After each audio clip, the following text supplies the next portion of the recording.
Boa tarde, gente. Estamos aqui para o nosso encontro semanal da página É para Falar de Gênero, sim. Eu sou Cláudia Reis, uma das administradoras da página.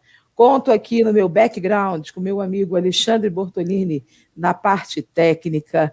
E hoje a gente está muito feliz, o coração assim transbordando de alegria por ter conosco Reverenda Ana Esther, que é jornalista lésbica, é reverenda de uma comunidade evangélica. Corre lá, avisa para Damares, que a gente está aqui com a reverenda evangélica no dia de hoje, falando de gênero e sexualidade.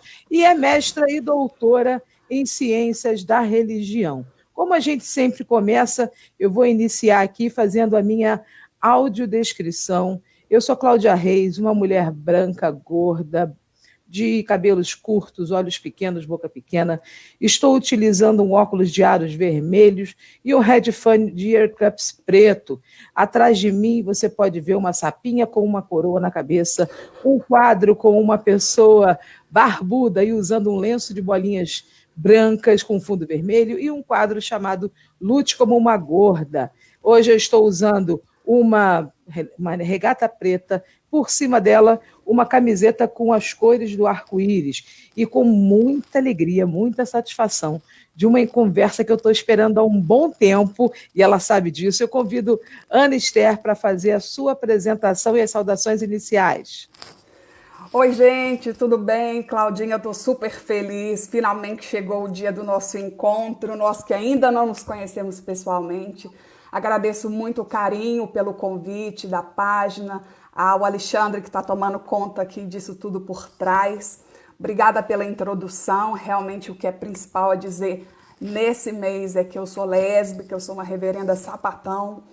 E eu queria me descrever nesse momento. Eu sou uma mulher branca, de cabelo curtinho, raspado na máquina 3. Estou usando uma camisa com corte masculino, mas ela é com a estampa da Frida Kahlo. E não dá para vocês verem, mas é bom para entender. Eu tô com uma calça tipo pijama e essa é a melhor coisa das lives, é isso. Atrás de mim tem 3 janelas que dão para uma rua cheia de árvores. É um dia quente aqui, então tem um sol por trás de mim. Eu estou usando batom, porque é dia de live, então eu tenho que usar. E naquela dúvida, o que você tira primeiro quando chega em casa, se é o sutiã ou o batom? Eu tiro o batom porque me irrita profundamente. E por isso também estou sem sutiã, porque eu sou sapatão e eu sou dessas. E feminista, né, Ana? Louca. Que maravilha poder contar com você, Ana, porque ultimamente a gente estava falando, né? A gente tem várias situações no noticiário falando sobre essa relação entre religiosos e política, religiosos e gênero e sexualidade, religiosos e interferência nas práticas pessoais, inclusive de menores. E aí, para mim, é muito importante que, de alguma forma, as pessoas que nos acompanham por aqui, sobretudo professores, conheçam um pouco dessa tua trajetória, Ana, para que você pudesse nos contar um pouquinho como é que foi essa dicotomia que você viveu um tempão entre querer ser lésbica e querer ser religiosa, que é muito diferente dessa história de querer ser espiritualista ou desenvolver uma espiritualidade, né? Não, você queria estar lá no métier da turma, você queria ser uma religiosa. Conta pra gente essa história que hoje eu vou falar pouco, você como boa mineira, conta a causa como ninguém, e aí eu quero ouvir muito você contando essa história pra gente. Eita, fazer uma história uma jornada de 40 anos rapidinho assim não é fácil, mas na realidade essa trajetória entre a religião e a minha sexualidade são só 20 anos, enfim. Que eu venho de tradição católica, estudei no colégio Sion, Santa Doroteia, lá em Belo Horizonte, mas meus pais não frequentavam muito a igreja. Minha mãe teve uma passagem interessante no kardecismo, a gente tinha os cultos no lar, mas enfim, eu me converti à fé evangélica. Eu estava no meu primeiro ano do curso de jornalismo em Belo Horizonte, por meio de um grupo de missionários norte-americanos. Você vê como os Estados Unidos me perseguem, né? Imperialismo. E, enfim, me converti à fé evangélica e esse era um grupo de tradição batista e presbiteriano, era um grupo misto. Mas acabou que eu fui levada por uma outra pessoa para uma igreja neopentecostal, uma igreja que foi fundada por uma mulher em São Paulo, e era um movimento muito forte que existia há 20 anos atrás. Quem foi evangélico vai se lembrar disso, que era a época do G12, do grupo dos 12, época do encontro, que você tinha que passar por uma experiência de um retiro espiritual para você deixar todos os espíritos para trás, fazer curas espirituais, enfim, eu me submeti a tudo que foi possível para, enfim, para me livrar do espírito da homossexualidade. O raio sapatonístico, né? E eles não deram conta. Enfim, mas e nisso eu fiquei mais ou menos uns 5 anos, mais ou menos, Claudinha, bem envolvida com o neopentecostalismo. E ali eu já tinha uma experiência forte de liderança dentro da tradição religiosa, então eu tinha algum interesse em me formar pastora ou estar no grupo de clérigas, de liderança dentro da igreja. Ainda mais que era uma igreja que tinha a presença de mulheres. Isso é interessante, a questão do gênero. Era uma igreja fundada por mulher, em São Paulo, a que eu frequentava, que era uma filial dessa igreja, também era liderada por mulher.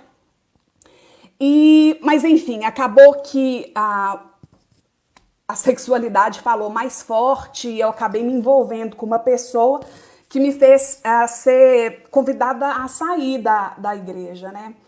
Enfim, fui casada durante 6 anos com essa mulher e quando a gente terminou a relação, eu tive aquela vontade de voltar para a religião, assim, porque enquanto eu estava no relacionamento, eu não pensei muito nisso. Mas volta e meia me pegava chorando, ouvindo louvores de Cassiane, aquela mesma Cassiane que há pouco tempo lançou um vídeo no YouTube que foi um absurdo. Uma tragédia, assim. Uma tragédia. Enfim, e aí tentei retomar a igreja e não dei conta e achei um caminho. E o caminho foi a academia. Tinham 2 faculdades regulamentadas em teologia em Belo Horizonte, a Isabela Hendricks, metodista, e a Batista. Optei pela metodista, fiz meu curso, no meio do curso, como eu já tinha uma graduação, eu fiz um mestrado em Ciências da Religião, onde eu estudei qual era a relação entre as ciências feministas e o estudo do fenômeno religioso, propondo uma abordagem feminista para o estudo das religiões. E aí depois eu tive um ano sabático e aí emendei num doutorado também em Ciências da Religião, no qual eu estudei a minha atual comunidade de fé, que é uma igreja inclusiva, e aí a gente vai falar um pouquinho mais disso depois, e na relação que essa igreja mostrava com relação à política. Então, a ideia foi pesquisar o artivismo dessa igreja, como que os estudos queer reformulavam não só a liturgia religiosa dessa comunidade, mas também a liturgia política. Então, foi uma transição que dói. Eu acho que tem muita gente que vai ouvir, vai ver essa conversa nossa e vai se identificar com dores e, enfim, com armários, com claustros, mas também que hoje eu me preocupo muito em anunciar a possibilidade de uma vivência, de uma experiência sadia entre a sexualidade assumida, escancarada e a religiosidade. Até porque, né, Ana, a gente precisa fazer esse parênteses aqui. Você atualmente é casada, fala um pouquinho do seu casamento aí, e com quem você é casada, e como é que isso se organizou aí em fevereiro desse ano. Conta pra gente um pouquinho.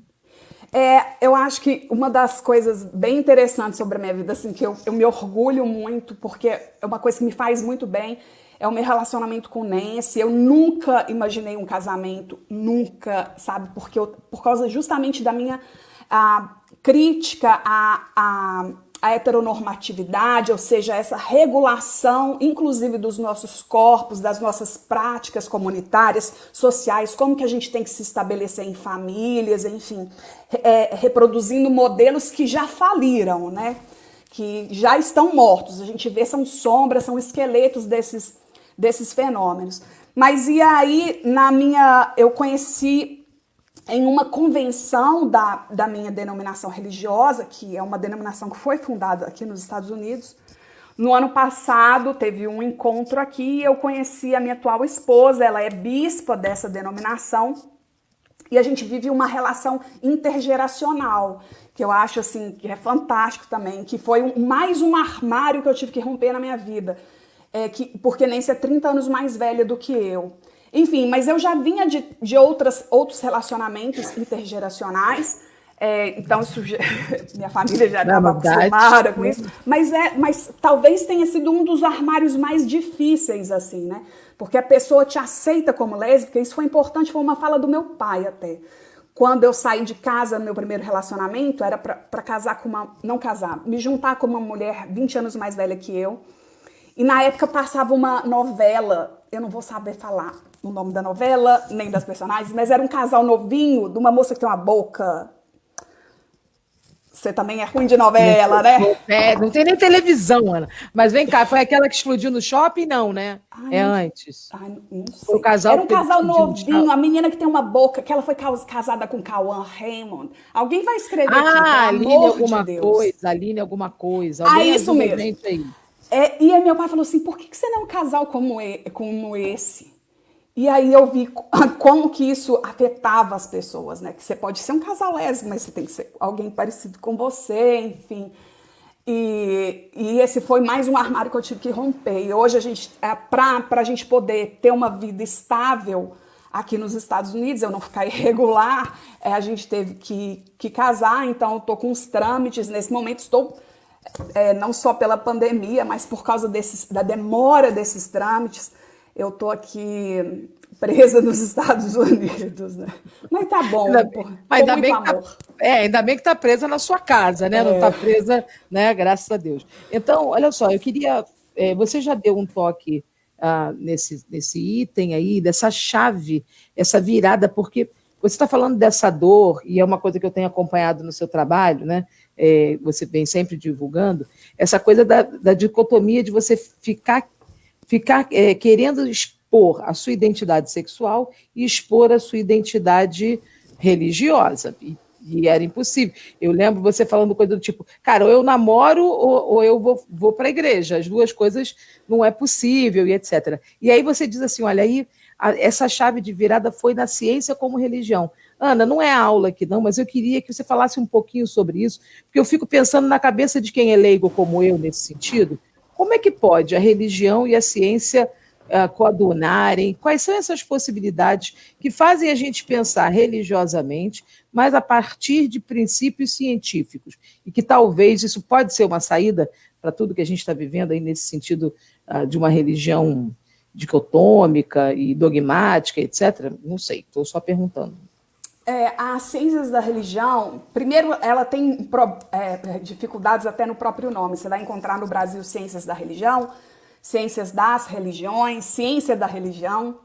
Mas, enfim, dentro da árvore do conhecimento, ela está abaixo da filosofia, junto com a teologia. Então, assim, a gente questiona muito se não foi uma forma da teologia conseguir se sustentar na pós-modernidade, conseguir existir ainda. E ela existe mais ou menos há 40 anos, principalmente na Alemanha. Ela foi fundada ali, os estudos, Religious Studies, estudos da religião. E acontece que o que acontece é uma prática multidisciplinar, na verdade transdisciplinar, assim, porque já se estudava sobre religiões em outras áreas do conhecimento, né? Então, psicologia da religião, a gente tem filosofia da religião, a gente tem a Associação Brasileira de História das Religiões. Então, tudo isso foi se juntando em um campo de saber que se preocupa em olhar para o fenômeno religioso sem o contexto da religiosidade, né? Não é uma religiosa fazendo ciência. Então, assim, bom, esse é o objetivo, né? Mas que, para mim, eu acho impossível, porque eu acompanho Donna Haraway, da ideia de estudos situados, né? Que essa imparcialidade, essa objetividade, ela é impossível da gente cumprir, porque é o seu corpo que produz a ciência, né? Mas a ideia é sistematizar esse estudo e fazendo perguntas, procurando elementos comuns entre diversas religiões. E eu acho isso muito interessante nessa caminhada que a gente tem que é uma caminhada humana de busca pela paz e do diálogo entre as religiões. Isso facilita muito. E na área da educação também, né, por causa do ensino religioso, então tem uma preocupação muito grande com a formação desses profissionais e como que isso vai repercutir na prática, tendo em vista tudo que você mencionou no começo da nossa conversa, né, esse sistema político-religioso que se engendra em uma tentativa de revolução cultural, né, de tomada dos nossos corpos, regulação dos nossos corpos, das nossas vidas. Enfim, então é uma ciência nova, relativamente nova no Brasil, mas já produzida em boas universidades, mas muitas das universidades que são religiosas também, né, a PUC, Metodista, enfim, mas a gente tem em federais também, como, por exemplo, a Universidade Federal de Juiz de Fora. Excelente. Aí vou aproveitar esse mote que você dá para a gente aí, trazendo um pouco essa perspectiva da religiosidade da política, que teoricamente, no senso comum, não, a religiosidade é uma coisa, a política é outra, e a gente está vendo cotidianamente, sobretudo nos últimos 2 anos, que não é exatamente isso, e queria que você desse uma dica para a gente, como é que você está enxergando essa perspectiva de construção entre esse namoro entre religiosidade e poder, sobretudo religiosidade neopentecostal. E aí eu quero já deixar aqui a dica para você falar mais tempo. Vamos falar um pouquinho também sobre Edir Macedo e o seu projeto, que está publicado desde 2008 num livro chamado Plano de Poder. Eu queria que você analisasse isso para a gente, se você acha que isso tem sentido, não tem sentido. Ele está colocando o plano de poder dele na prática, aí, no nosso cotidiano, no cotidiano político. O que você entende como religiosa, como sapatão e como estudiosa na área, né? Claudinha, ler os nossos tempos, né, tem sido uma tarefa muito difícil, né, principalmente no contexto brasileiro, porque todo dia é uma novidade e a gente tenta sistematizar isso de alguma forma e é muito difícil, assim. Mas tem um brasilianista, né, um pesquisador norte-americano que estuda o Brasil, James Green, e ele tem publicação na área LGBT também, que ele faz essa historização do movimento LGBT no Brasil, e ele menciona esse projeto que você toca aí do Edir Macedo como um projeto de poder norte-americano, né? Então tem uma questão imperialista dentro dessa conversa, assim, que a gente não pode negar. Não é à toa que a gente tem um Trump dos trópicos governando a nossa nação, né?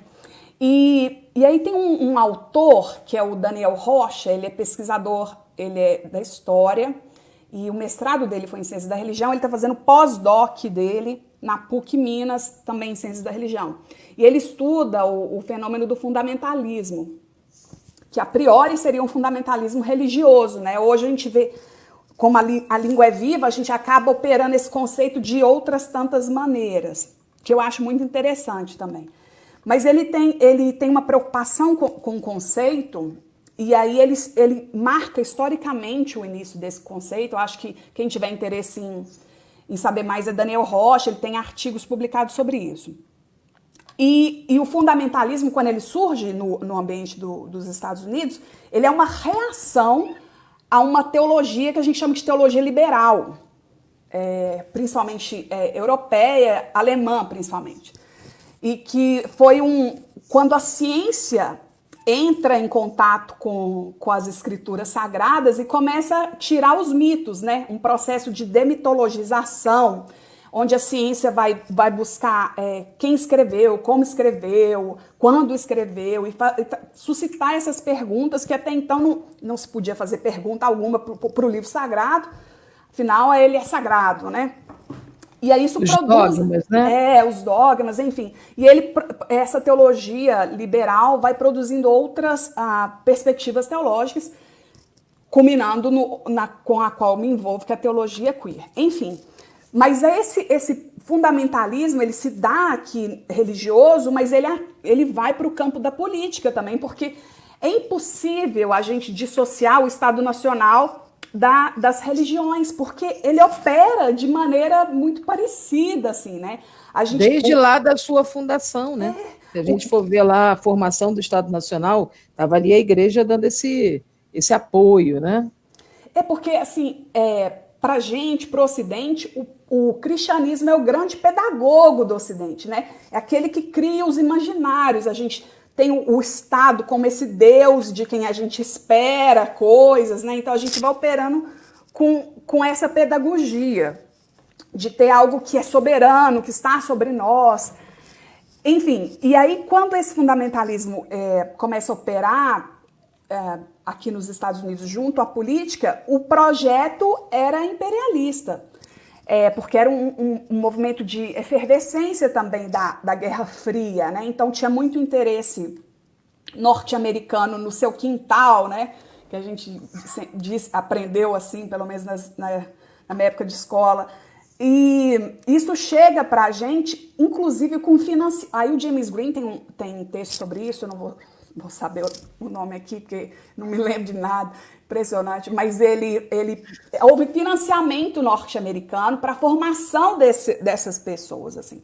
E a gente vê o Edir Macedo nesse contexto, né? Como você falou, é de 2008, Claudinho, o livro? 2008, 2008 ele escreve um livro e a gente ignora, porque a gente acha, é neopentecostal, né? É povo pobre, é povo ignorante, né? E a elite, ela vai construindo deixando para lá, né? E até que eles chegam... E a própria possibilidade, desculpa, mas a própria possibilidade de embate, de discussão, de problematização que alguns setores da política podiam fazer, me parece que passa despercebido. Não, isso aí é coisa de igreja, isso não vai nem arranhar a gente, né? A própria, na minha opinião, aí você pode discordar à vontade, mas o andamento das eleições presidenciais me pareceu um pouco isso. Ah, não, que isso? Esse cara não vai nem encostar na gente, deixa para lá, isso aí é besteira e tal. E aí, de repente, nossa, o troço cresceu. Não sei, me parece que o Edir Macedo, as religiões neopentecostais, elas estão dizendo exatamente como elas vão agir e de que forma estão atuando, tanto nas suas formações, tanto na sua prática política, tanto na inserção da educação, né? Enfim. E a gente está meio, não sei, Ana, você tem essa impressão que parece que a gente está desconsiderando? Ah, besteira. Não, a gente tem até uma crítica, né, às igrejas progressistas evangélicas, de forma em geral, porque parece que as esquerdas agora perceberam a importância dos grupos evangélicos nessas discussões, né? Então tem tido a igreja evangélica tem tido uma entrada maior nas discussões políticas, assim, tem sido acionados mais vezes também, enfim, e também tem entrado para disputar esses locais, né? Vou dar um exemplo aqui da reverenda Alexia Salvador, que ela não entra nem como Alex Salvador, ela já entra com reverenda, e é política e religião sim, vamos dar nome aos bois, porque não adianta a gente falar que não é. Tem um vídeo interessante de uma das minhas mestras, o nome dela é Ivone Gebara, ela é uma freira católica. No comecinho da década de 90, nas páginas amarelas da Veja, ela teve uma declaração dela sobre o aborto, que a levou a um silêncio obsequioso pela igreja, que ela não era permitida mais em falar em nome da Igreja Católica Romana, durante 2 anos. Que foi o que Boff passou também, enfim. E que pra gente foi ótimo, porque ela foi pra Bélgica, me parece, fez o 2º doutorado dela, escreveu uma tese que chama Rompendo o Silêncio, sobre uma fenomenologia do mal, que é um livro sensacional. E ela fala, tem um vídeo dela falando dessa complexidade da laicidade, porque pra gente é muito assim, né? Branco e preto, tá? Não se mistura. E não é assim, porque quando o ser humano religioso entra nesse espaço, ele entra com a sua religiosidade. Não tem jeito. Eu não consigo operar nada na minha vida se não for pelo viés da religião. Isso parece só muito estranho para quem não é religioso, mas para quem constrói os seus códigos por meio da religião, por meio da existência de um Deus, de um sagrado, tudo é perpassado por isso. Então, a discussão da laicidade é uma discussão muito complexa, tomando a ideia de que a gente tem essas bancadas, a bancada católica, enfim, a bancada evangélica, que a gente vai achando que eles estão ali, né? Só porque querem o dinheiro, mas não é um projeto, é o que você menciona, é um plano perverso de poder. E que não, eu acho que tudo bem, a gente, quando eu abro a minha boca, dei bom dia, todo mundo já está percebendo qual é a minha filosofia de vida, às vezes a minha sexualidade, enfim. Mas eu fico pensando assim, quando a gente fala de laicidade da sociedade, no nosso caso aqui específico, a gente gosta muito de falar sobre escola, né, da escola laica, e como é que essa escola opera, eu acho que, por mais que eu tenha uma posição religiosa, eu também, pode não parecer, mas eu também sou religiosa, mas por mais que a gente opere numa identidade religiosa que não dá para sufocar, e também eu acho que não é para sufocar, eu acho que a gente pode fazer uma ligação, uma aproximação com os direitos civis, com direitos humanos, né? Eu acho que é aí que a religiosidade de um determinado grupo, né, religioso se perde, porque simplesmente desconsidera direitos civis, direitos humanos adquiridos e acordados mundialmente. E aí, já que você deu a dica, eu quero que você fale um pouquinho aqui. Tem um monte de gente falando um monte de coisa aqui, eu não posso perder não, mas daqui a pouco eu dou uma olhadinha, gente. É porque é muita coisa escrita, a gente se perde, mas eu não vou perder, não. Eu queria que você falasse um pouquinho aqui desse episódio que a gente já tratou aqui na página, né, sobre a necessidade de educação sexual para que esses episódios não sejam mais uma pandemia, uma endemia, o que quer que seja, que é a história da violência sexual contra crianças e adolescentes, e, consequentemente, essa posição que grupos religiosos tiveram contra a menina que foi estuprada, porque não tem outro nome, né? Não foi a favor de nada. Eles só fizeram, na minha opinião, movimentos contrários aos direitos da própria criança, né? O que você acha disso aí, Ana? Como é que você vê essa história? Queria só fechar a questão da laicidade, porque eu tenho medo das pessoas acharem que eu não estou defendendo o Estado laico, pelo amor de Deus. Eu só estou apontando as complexidades que estão diante disso tudo, assim, bem Edgar Morin mesmo, assim. E o que você menciona, justamente essa mesma freira, ontem ela estava numa live e ela fala nisso, nesse momento que eu tenho que colocar a religiosa atrás e pensar na Ana Esther, e ela fala na Ivone, cidadã. E é a luta pelos direitos da cidadania, os direitos civis, então os direitos humanos. Então acho que a gente me implica muito pensar nas complexidades, que é uma discussão que não é fácil, que não é claro e escuro. Não é tão simples, né, para a gente poder. Inclusive, Ana, não vamos fugir da pergunta, não, mas inclusive discutir dentro da escola às vezes, né? Porque eu estou falando de professor, eu sou professora de criança de 8 anos de idade. Então, você encontra lá a amiga que é evangélica, de uma igreja neopentecostal, e fala, Cláudia, é isso que você trata aqui com as crianças, eu não posso tratar, o meu pastor não deixa. E aí a gente precisa entender que a escola, além de laica, é republicana, e com isso vem uma série de características de garantias de direitos. É por isso que eu queria tanto que você estivesse aqui para a gente falar sobre isso, porque assim, você é uma religiosa lésbica, enfim, e poderia não ser, e está tudo bem, porque a gente está falando de cristianismo, de religião, mas garantia de direitos, né? Mas vamos voltar aqui que eu te perguntei a respeito, senão nós duas vamos ficar batendo papo até amanhã, sabe como é que é, né? Voltar essa história aí dessa interferência dos religiosos contra um direito adquirido da criança e todo aquele processo que aconteceu. Como é que uma reverenda vê esse processo todo que aconteceu aí? Bom, enfim, essa é uma temática que a gente tem que tocar, né? Porque não adianta.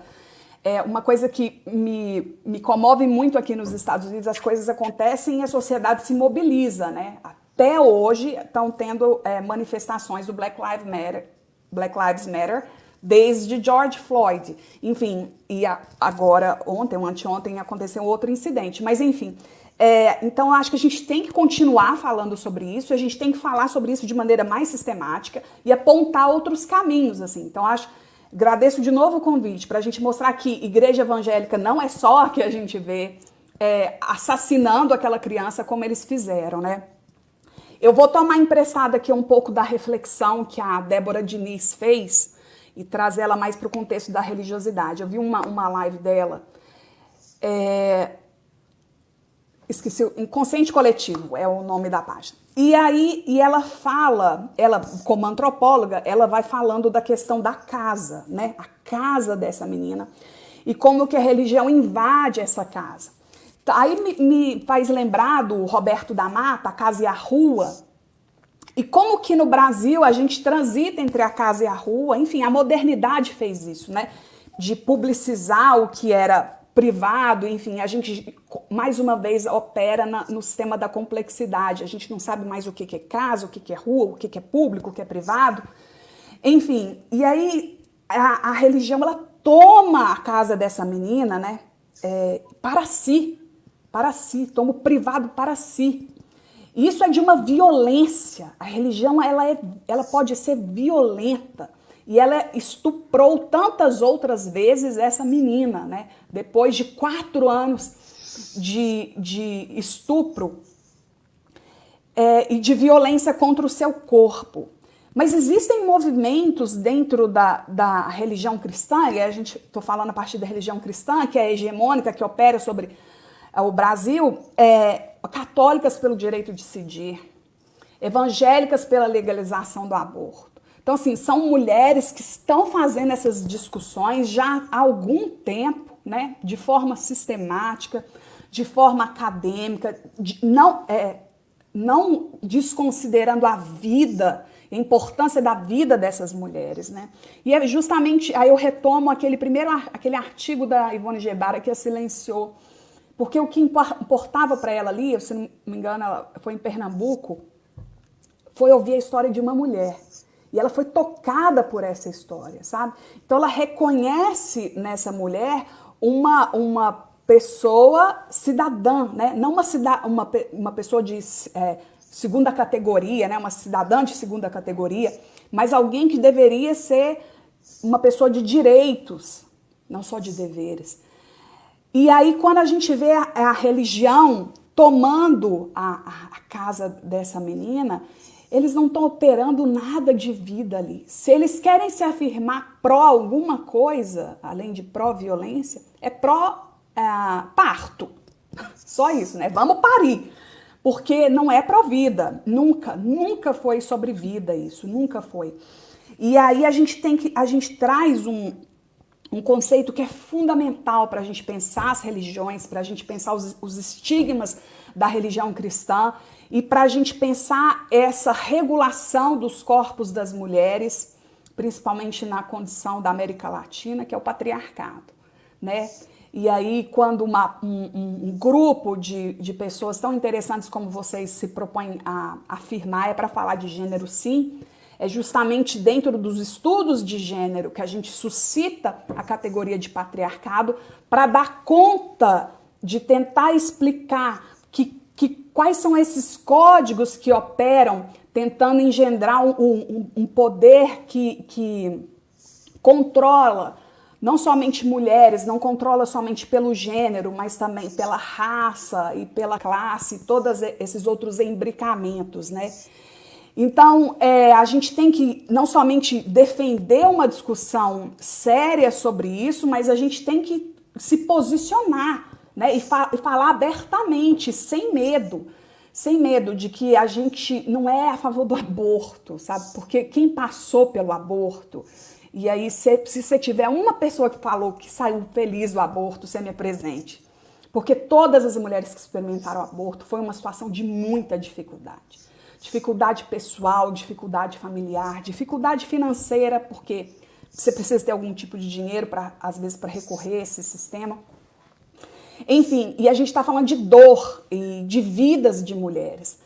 Então, mais do que falar a respeito, a gente tem que agir, reivindicar. Então, nos colocar a serviço dessa pauta. Essa tem que ser uma pauta que tem que estar na ponta das nossas línguas, né? Então, obrigada pela oportunidade de tocar nisso e de me afirmar como mulher evangélica que defende a legalização do aborto. E mais do que isso, a essa menina, o aborto dela já era legal, mas que se concretize, que a lei se concretize, porque é um absurdo a religião querer regular. O que eles queriam fazer ali? Né? Qual era o desejo deles ali, a não ser defender a defesa da ideia dessa família nuclear? Isso é indecente. É indecente. A família é um projeto falido. A construção de família que essas pessoas ainda têm é um projeto falido. E a história dessa menina mostra isso. A história de uma família que é usada, que a família é laranja e que recebe 89 mil reais, prova isso, que família é um projeto falido. Esse é um projeto falido. E a gente tem criado, por meio de outras sexualidades, por meio de outras experiências afetivas, outras formas de ligação, né? De afeto, né, Claudinha? Isso, eu não posso ficar falando mal aqui sem trazer o alento. Tem alento, tem Sim. esperança. Eu acho que esse é meu papel como religiosa, de me lembrar primeiro, para lembrar quem estiver conversando comigo que existem outros caminhos e outras possibilidades. Eu só queria completar um pouquinho aí, você falando como essa história dessa família é falida, né? A gente teve aí, horas atrás, aí, essa história, não, eu não posso me divorciar, gente. Então eu faço o quê? Eu vou lá e mato, porque vai pegar muito mal eu me divorciar dentro da minha comunidade cristã. E aí eu vou lá e mato o sujeito, e aí a gente resolve por aí. Além da própria família, essa estrutura familiar, né, estar falida, a própria ideia dessa estrutura familiar também está toda ruída por dentro. E a gente não está falando aqui, nem eu, nem Ana, nem Alexandre, ninguém aqui nessa página está falando que nós somos contra a família. Muito pelo contrário, porque nós sabemos que existe várias possibilidades de formação de constelações familiares, de grupos familiares, sob outras perspectivas, é que a gente precisa trazer essa discussão para dentro aqui da página, não só dentro da página, para dentro das nossas escolas, para dentro dos nossos grupos de amigos, para dentro das nossas religiões, e falar assim, vem cá, o que a gente pensa de família? Família nuclear é aquela que marido masculino, mulher feminina e o amante transexual, amante heterossexual, não sei. De que família que a gente está falando aqui, né? E de que possibilidade de construção outra você não quer nem ouvir falar, mesmo tendo ali, segurando aquela bandeirinha que está meio que desmanchando, né, Ana? Eu acho que quando você traz assim, olha, a gente precisa falar que tem possibilidades, eu acho isso sensacional, porque aí agora eu vou puxar a sardinha para o nosso lado, que eu não sou besta, né? De alguma forma, uma dessas possibilidades é enxergar que existem organizações familiares, afetivas, sexuais, LGBTs ou não, que são diferentes, ou de poliamor, enfim, de uma série de outras possibilidades que me parece que essa turma não quer enxergar, e aí é só uma visão, me parece que essa turma não quer enxergar, porque é a partir dessa construção que eles conseguem controlar todo mundo, não? E se você der muita liberdade, o Foucault já falava isso lá naquelas histórias de sexualidade toda que ele escreveu lá, quando você consegue controlar e docilizar esse corpo, você controla todo o resto. Tô louca, Ana, ou a gente tem um alinhamento aí nesse sentido? Não, é isso mesmo, Claudinha, eu acho que a discussão o poder, né, religioso, ele é ritualístico, ele opera por símbolos. Então, ele toma essa família nuclear como um símbolo enfim, do poder, né, que vai se engendrando, porque o que a gente falou lá atrás, a gente retoma aqui, que é o sistema patriarcal, né? Como que o patriarcado ele vai conseguir se sustentar se não for dentro desse esquema familiar, né? E eu acho interessante, assim, não precisa fazer, não fazer esforço, não, mas eu, como religiosa cristã, aqui, trazer um exemplo simples. Pensa na família de Jesus, só isso. José era pai de Jesus? Foi pai por adoção, né?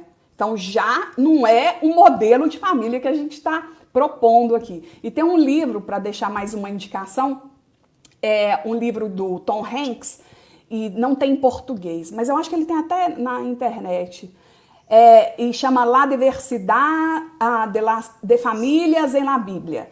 E ele cita 50 arranjos familiares dentro das escrituras sagradas, Antigo e Novo Testamento. Então, assim, as possibilidades são muitas. Quem inventou que família nuclear é papai, mamãe e filho, isso não foi Jesus. E aí eu vou te dar mais um exemplo, que eu sou dessas religiosas. Gosto. Jesus, eu gosto, coisas... inclusive, quando você bota lá os versículos. Adoro, eu acho aquilo também sensacional. Quando você sabe que você vai morrer, eu acho que quando você sabe que você vai morrer, você fala as coisas mais importantes, né? Você fala, eu te amo, você pede perdão, enfim. Jesus, na hora de morrer, o que ele faz? Ele junta o discípulo amado, ele junta a mãe dele e fala assim, mãe, tá aqui teu filho. Discípulo amado, tá aqui tua mãe. O que ele está fazendo ali? Ele está reconfigurando as relações de afetividade, falando que não é pelo sangue, não é pela consanguinidade, é pelo afeto, é pela afetividade que as famílias se dão. Então, assim, se é para falar de Jesus, vamos falar de Jesus, entendeu? Mas, assim, não, por favor, não me venha falar que a família cristã é essa, porque, infelizmente, sinto muito, mas só ela não deu certo. E aí, Ana, eu quero só trazer que eu quero encaixar um pouquinho essa discussão mais política, porque, acredite, estão faltando só 20 minutos para a gente terminar. Eu queria ficar falando com você aqui até amanhã de manhã, porque esse assunto para a gente é muito caro. Mas você também é uma pessoa que é jornalista, né? Eu não posso esquecer isso. Então, sua formação inicial, mesmo que agora você não esteja atuando aí, e aí eu queria falar que você falasse um pouquinho, especialmente no caso dessa menina, em outros casos que a gente tem acompanhado aí, esse foco do jornalismo em determinados grupos que me parecem que não são grupos majoritários. Eles podem ser grupos majoritários na quantidade de igrejas, na quantidade de fiéis, mas quando você citou aqui um sem número de grupos religiosos que estão na contramão desse discurso todo. E a gente, claro, quem está mais dentro da área ouve falar, mas quem não está dentro da área religiosa simplesmente desconhece. Essa questão da mídia aí, Ana, você agora, a Ana jornalista, né? Essa questão da mídia aí, você acha que dá uma ajudada, uma reforçada nesse aspecto? Cuidado com o que fala, que de repente alguém diz que vai querer encher sua boca de pancada, tem um negócio assim atualmente, né? Mas jornalista, ultimamente, tem que pensar 2 vezes antes de falar. É engraçado que daqui 1 hora eu vou conversar com uma jornalista sobre essa temática. Então, enfim, eu passei pela faculdade, só para explicar direitinho, que eu passei pelo bacharelado em comunicação social, mas eu não exerci a profissão, trabalhei em serviço público. Sou dessas. Mas... Bom, a gente tem que operar nesse mesmo sentido que você está falando. Eu acho que a sua pergunta já me indica uma boa resposta, né? Que realmente não há visibilidade. Qual seria o interesse dessa mídia majoritária, né, em repercutir esses outros casos? Porque isso não dá audiência, né? Isso não dá audiência. Porque não existe uma preocupação da mídia mainstream em dar esperança, né? Porque isso não cria... Não vende. Não vende, não dá audiência. Mas a gente tem... Da mesma forma que a gente tem tantas outras igrejas progressistas, grupos progressistas dentro da Igreja Católica Romana, enfim... A gente tem essa mídia marginal, né? Mídia ninja, e grupos que vão se formando. A TV 247... bati um papo lá no Giro das 11, você tá lá, 20 mil pessoas te assistindo ao vivo, é sensacional, porque existe o interesse das pessoas em ouvir outras histórias, em outros posicionamentos, e grupos jornalísticos que se posicionem, né? Porque não é ficar no mainstream, você fica falando que a gente traz aqui os dois pontos, a gente ouve né, as duas verdades, porque isso não existe na realidade, né? Porque você tem um editorial que vai regulando toda como isso vai sendo construído, né? Então, que isso me dá muita esperança hoje, assim, o acesso, amplo acesso que a gente tem, que muitos de nós privilegiados temos, as redes sociais, enfim, isso favorece muito esse tipo de outras criações, né? Jornalismo criativo também, né? Porque a gente também precisa de outras conversas, né, Claudinha? Eu acho que para a gente dar conta do ambiente político que a gente está envolvido, a gente precisa de um jornalismo cultural, né, de um jornalismo literário que nos inspire a criar outras possibilidades, porque tem uma chave da teoria decolonial que eu acho assim que é o que eu preciso, né? O que nós precisamos, que é a ideia da imaginação criativa, né? E a imaginação como categoria política para a gente criar outros caminhos, criar outras possibilidades. Eu vejo hoje, por exemplo, a gente discutindo pandemia, colocando tudo na conta da ciência. E a gente viu que a racionalidade também não resolveu muita coisa. Então tem que existir outro caminho também, que não seja só o negacionismo, mas também que não seja só a esperança na ciência soberana, né? Porque a gente vê que ela também não está dando conta. Cada dia é uma notícia nova sobre esse vírus que eles não controlam. Isso mostra o nosso descontrole, né? A gente não tem controle das coisas. E por isso me inspira muito a ideia desse Deus mistério, né? Que apesar de eu não ter controle algum e também não ser uma pessoa que crê num Deus do controle, mas eu creio que há alguma coisa que move outras igrejas, que move a mídia, que move esse outro jornalismo marginalizado, mas que dá voz a outras histórias. E que, por favor, conte histórias boas também, né? Vamos difundir, né? Eu acho que a turma que costuma nos acompanhar aqui também está buscando essa outra forma de entender, como você já disse anteriormente, está difícil, né? Está ruim da gente conseguir compreender da onde que vem a resposta, da onde que vem a verdade, se é que ele é possível, né? Porque você tem manipulação de dados, você tem manipulação de informação, você tem manipulação de legislação, então isso está uma loucura meio descontrolada. E eu acho que a gente não tem ideia do quanto a nossa participação, mesmo de 1, de 2, de 5, né, procurando compreender, entender, tem como desbaratar essa história toda de fake news, de rede de mentiras, de rede do mal, né? Gabinete de ódio e etc. Né? E você vem aqui com uma outra perspectiva, não é falar de ódio, muito contrário, é falar de amor. Mas, Ana, a gente está aqui, né, no Brasil, que a Ana está nos Estados Unidos, como a gente já falou lá no início. Então, a gente está aqui do Brasil, especialmente pensando em breve em eleições municipais, né? E aí a gente está aqui tentando ouvir as pessoas que querem falar sobre isso, etc. Então, eu queria que você, mesmo estando distante, me diga qual é a tua percepção dessa participação, dessa área específica, desse grupo religioso específico, nessa interferência nas próximas eleições, por exemplo. Você aí que está de fora, qual é a percepção que você tem? Não, falar de eleição agora fica até assim, né? Porque a eleição aqui é Trump, né?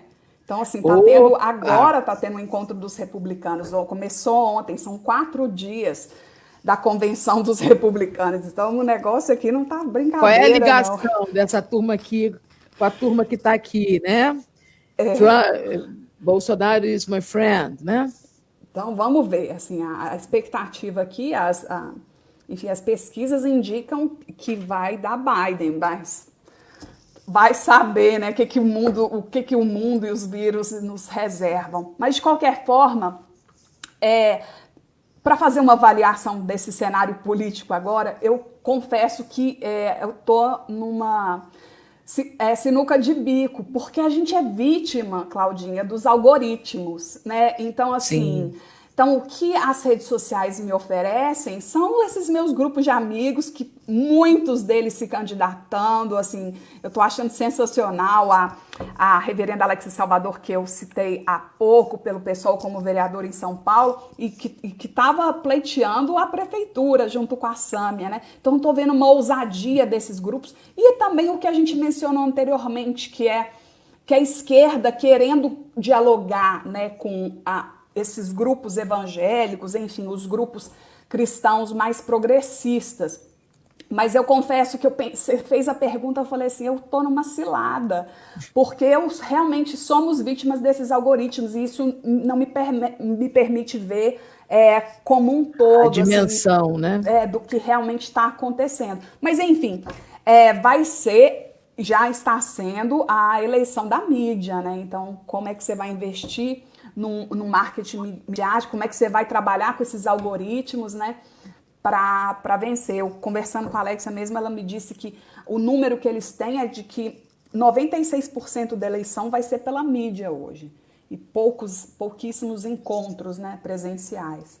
Porque já tem, primeiro, um estudo de caso que deu certo, que é a presidência da República, né? Foi um estudo de caso altamente bem sucedido.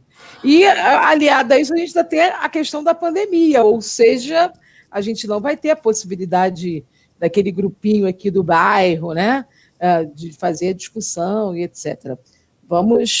E a gente vai estar aqui, viu, Ana, apoiando a turma LGBT, porque nós falamos de gênero e sexualidade, então a gente vai estar conversando aqui a partir de 27 de setembro, a gente vai estar conversando com os candidatos, e candidatas e candidatos que estejam envolvidos nesse processo e que tenham uma nova forma de pensar política. Assim como a gente estava falando de uma nova forma de pensar a família, a gente também tem pessoas que pensam que é possível fazer política diferente. E olha que interessante, tem uma galera boa na área LGBT pensando assim, Ana, por que será? Né?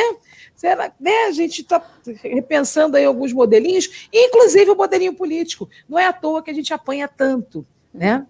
E aí, Ana, indo para o finalzinho, infelizmente, vou chorar aqui um pouco, eu quero fazer para você a pergunta que eu tenho feito para todas as lésbicas maravilhosas, sapatões que moram no meu coração, que estão vindo aqui com essa generosidade gigantesca participar com a gente dessa discussão, nesse mês para a gente que é tão importante, que é o mês da visibilidade lésbica. E aí eu queria que você, Ana Esther Sapatão, é a Ana Esther Sapatão que vai conversar comigo agora.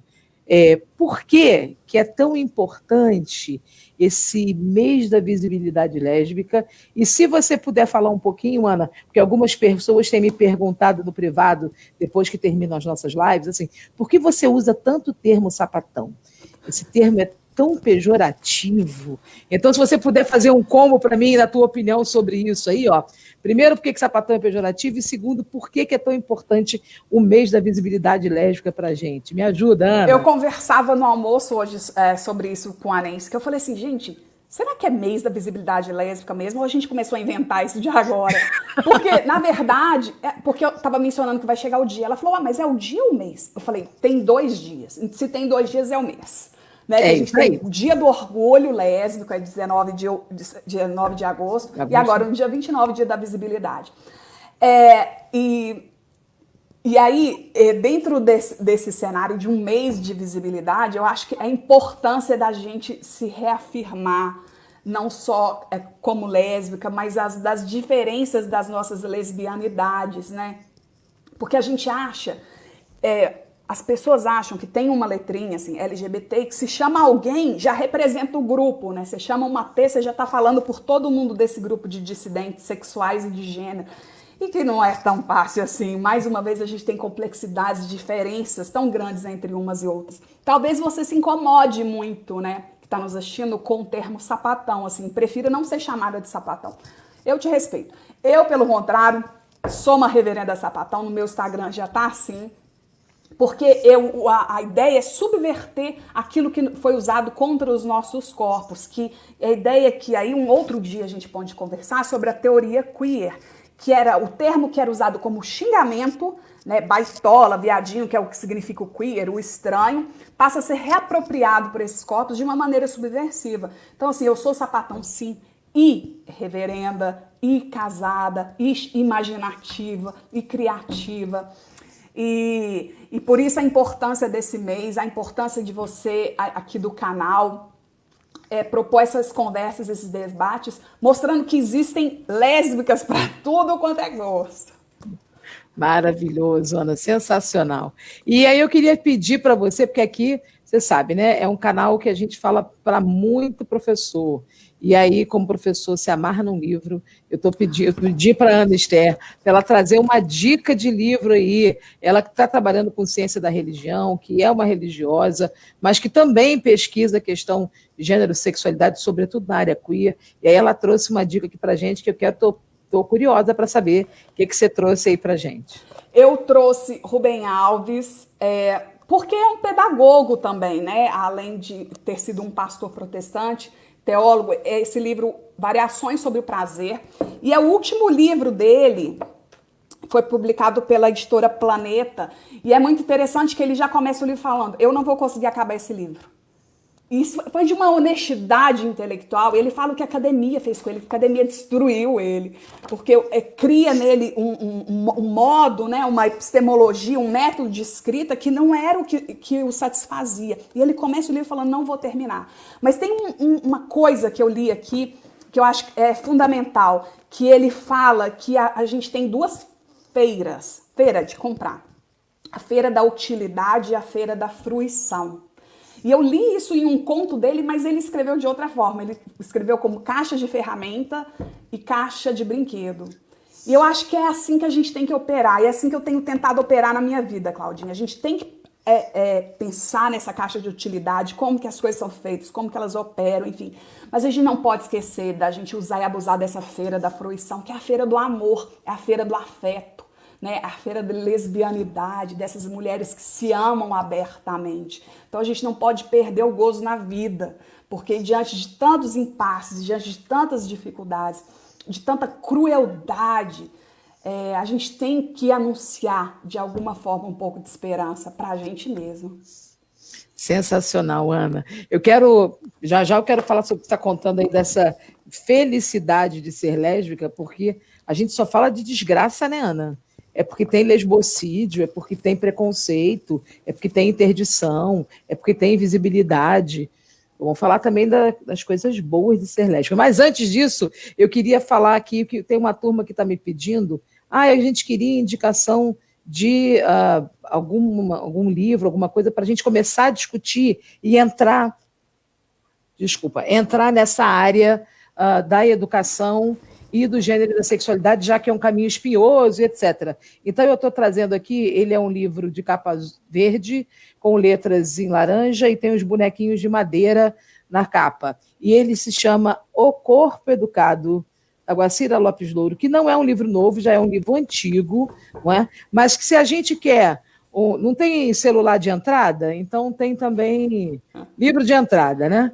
Se a gente quer um livro de entrada, vamos pensar aqui na Guacira nos ajudando nesse. E, Ana, eu queria aqui, primeiro te agradecer mais uma vez, eu vou agradecer imensamente, 1 milhão de vezes, essa oportunidade que você trouxe aqui para a gente de reflexão, sobretudo nesse aspecto da religiosidade com a sexualidade, com a política, essa tríade, eu acho que foi sensacional. Mas antes de qualquer coisa, eu quero dizer que você, como mulher lésbica, tem feito um trabalho sensacional, porque quem quiser continuar seguindo a Ana aí nas redes, ela está aí no Face, ela está aí no Instagram, e a Ana tem uma forma muito aberta, honesta e tranquila de falar da sua sexualidade. A Ana não mede palavra, né? Ela fala da sexualidade como a gente exerce. E eu acho que a gente está precisando, viu, Ana, de ouvir mulheres, sobretudo mulheres lésbicas, falando sobre isso, porque a gente vê muitas gays falando dessa forma, né? As gays podem falar, começam a falar abertamente sobre sexualidade, mas nós temos muitas travas. E aí você é uma pessoa que tem falado de forma aberta, honesta, transparente, e eu acho isso sensacional. Eu queria que você falasse um pouquinho desses próximos dias, das lives que você vai estar fazendo no Insta, se eu não me engano, não é? E falasse um pouquinho disso e trazendo suas considerações finais. Meu coração meio choroso, mas infelizmente está chegando a hora. Eu agradeço demais o convite mesmo e essas palavras do final, porque a gente tem que celebrar a delícia de ser o que se é, né? Porque a gente conhece as dores. A gente conhece as dores, mas a gente tem que anunciar as alegrias também, né? Poxa, eu estou vivendo um amor, as possibilidades de amar, de ser amada, isso tudo a gente tem que contar também, escrachar. E eu uso o esculacho como uma epistemologia para a minha vida, assim, porque eu acho que ajuda muito, a teologia queer propõe muito isso, sabe? Fazer pelo riso, pelo que me incomoda. Às vezes você vê aquilo e você fala, nossa, mas essa mulher tá falando isso. Aí vai um hater lá, eu só vou e deleto, só dessa. Porque eu sou dessas, entendeu? Eu não vou discutir, eu não vou. Me deixa aqui com as minhas laranjas, com os meus caquis. O Rubem Alves fala do prazer no caqui aqui. Coisa mais indecente que você chupar um caqui. Enfim. Inspirador. E eu vou deixar aqui, então, só o convite para quem estiver vendo essa live hoje no dia 25, dia 26, 27 e 8, tem live lá na minha conta do Instagram, @AnaEstherBH, e vão ser lives que a gente vai conversar sobre espiritualidade, né? Então, amanhã vai ter uma cristã evangélica, que vai sair do armário como evangélica, porque as pessoas não sabem muito disso dela, que é a Leilane Ribeiro. Na quarta-feira vai ter um casal do Santo Daime, e elas são maravilhosas, a Marina e a Isabela. E por fim, na sexta-feira, uma budista, que é a Fernanda Darcier. Então, convido todas vocês e a seguirem também, vamos continuar essa conversa. Tem muito velcro ainda para a gente colar. Opa, graças a Deus quiser, que a deusa nos atenda. Olha aqui, né? Deus te abençoe. Sapasteia para você. Então, minha gente, eu também quero fazer um convite. Nós teremos uma live especial, viu, Ana? Porque nossas lives, em geral, são às terças-feiras, às 16 horas. A próxima live que nós vamos ter dessa sequência que a gente tem feito aqui, para poder a turma já saber, hoje é dia de live, não é para falar de gênero, sim, vai ser no dia 1º, mas nesse período aí a gente tem o 29 de agosto, e aí não dá para a gente deixar o 29 de agosto passar em branco. Tudo bem, gente, que a gente vai competir lá com o Tiaguinho, com o Fábio Júnior, com Tereza Cristina, com todo mundo que tiver por aí, mas quem puder, quem tiver interesse no tema, a gente vai divulgar aí, nós vamos fazer uma live no dia 29 de agosto, às 19 horas, contando uma das possibilidades históricas da criação do mês da visibilidade. Então, a gente vai falar com a turma que estava na formação do GALF, do Grupo de Ação Lésbico Feminista, na criação do Somos, lá em 1978, na turma que criou o primeiro SENALE, Seminário Nacional de Lésbicas, em 1996. Então, a gente vai ter Ione Lindgren, aqui do Rio de Janeiro, a gente vai ter Mônica Pita, que deu muita pinta na televisão, na Hebe, né? Tomou muito tapa na cara, viu, Anisté, por causa disso, e também Alice Oliveira, do Ceará, que também é uma representante do Senale Ceará, do GALF, com as suas ramificações no Nordeste, e essa turma vai estar aqui para contar a parte delas dessa história que lhes cabe, né? A nossa história está aí, está viva aí, né, Ana? Então, olha, para quem é sapatão e que tem curiosidade de conhecer, venha, sábado, 19 horas. Para quem não é sapatão, mas também está interessado em conhecer essa história, né? Que não é uma história que é contada em lugar nenhum, Ana. Cadê o livro que conta a nossa história? Né? A gente não tem. Então, venha, por favor, estar conosco no sábado, dia 29. Quem não puder estar no sábado, não tem problema. Na terça, isso fica gravado, e na terça-feira a gente vai ter encontro, dia 1º, com Meg Rayara. Vai ser uma conversa com Alexandre Bortolini, e vamos trazer Meg Rayara aqui no dia 1º. Tá certo, gente? Ó, sábado, dia 29, terça, dia 1º, a gente espera vocês. Ana, prazer imenso, inenarrável. Ó, Deus te sapateiro, abençoe. eu recebo, aceito e recebo essa bênção. Minha gente, muito obrigada pela participação de todo mundo que ficou até agora. E a gente se encontra no sábado. Um beijo grande. Tchau, tchau.